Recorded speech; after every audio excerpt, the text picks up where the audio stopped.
Kebocoran data kependudukan yang masif di Indonesia membuat fenomena tersendiri bagi dunia tipu-tipu Indonesia, khususnya aksi scamming dan eksploitasi yang sangat tinggi dan tidak berhenti mencari korbannya.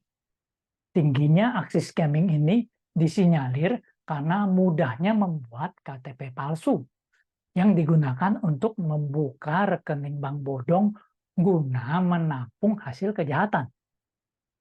Aksi ini diawali oleh aksi scam pengumuman kenaikan biaya administrasi BRI yang rupanya berhasil mencuri banyak kredensial mobile banking.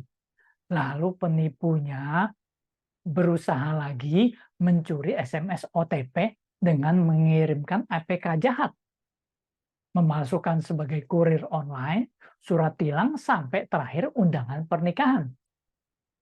OTP SMS dari ponsel korbannya akan diteruskan ke aplikasi Telegram. Penipu kemudian digunakan untuk mencuri dana dari rekening korbannya melalui mobile banking.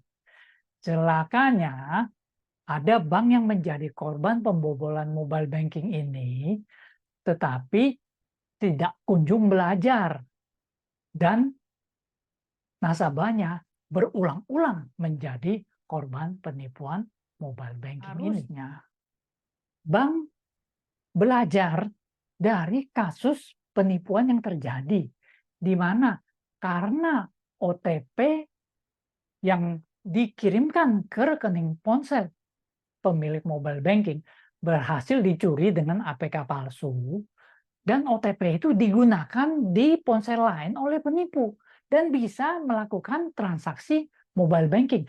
Hal ini harus dicegah. Cara mencegahnya tidak sulit. Menambahkan satu verifikasi tambahan. Apakah pemilik rekening harus ke CS Bank atau ke ATM untuk mengotorisasi aktivasi mobile banking dari ponsel baru.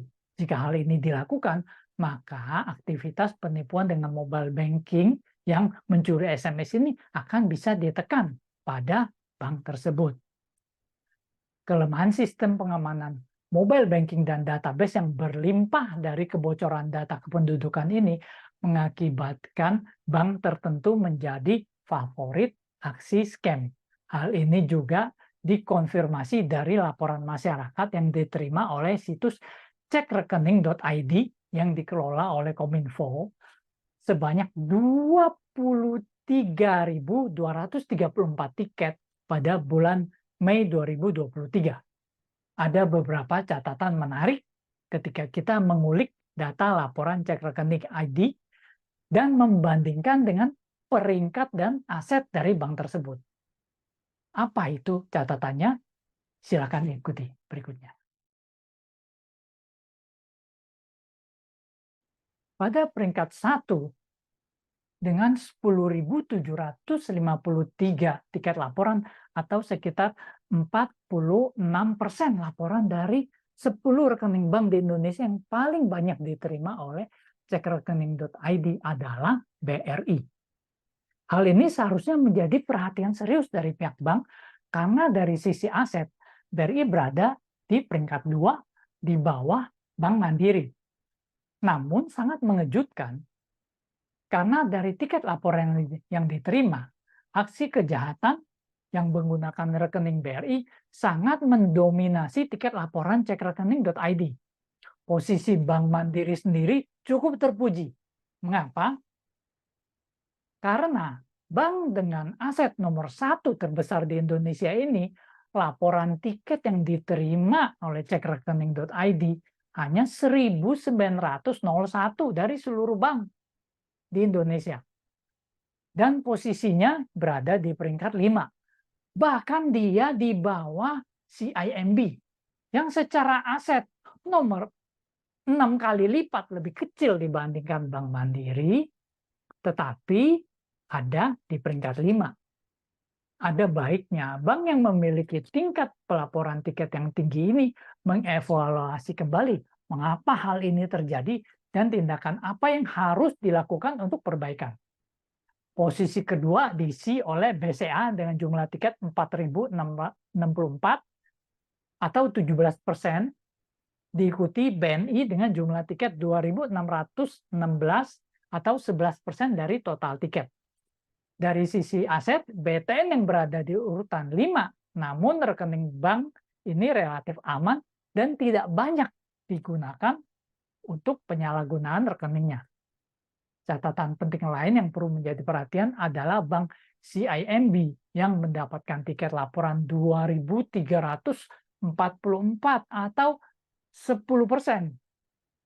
Meskipun dari sisi peringkat, tiket CIMB wajar berada di peringkat 6, namun jika dibandingkan dengan 3 bank di atasnya yang memiliki aset lebih besar daripada 1.000 triliun, aset CIMB sekitar 300 triliun atau sepertiga dari aset BNI. Harusnya secara perbandingan aset, persentase tiket yang wajar adalah sepertiga dari tiket bank di atasnya. Bank di atasnya 2.616 tiket, harusnya hanya sekitar 900 tiket.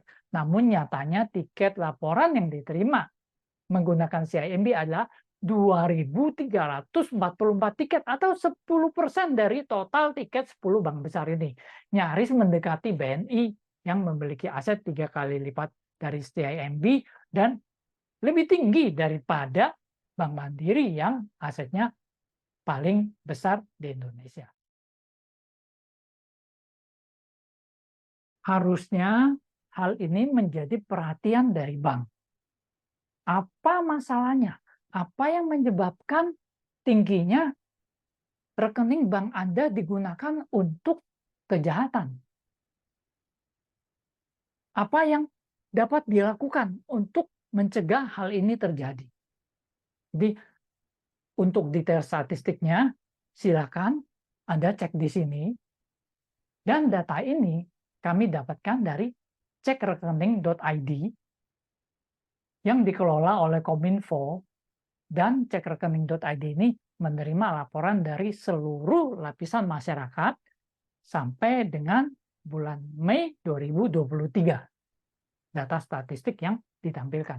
Terima kasih.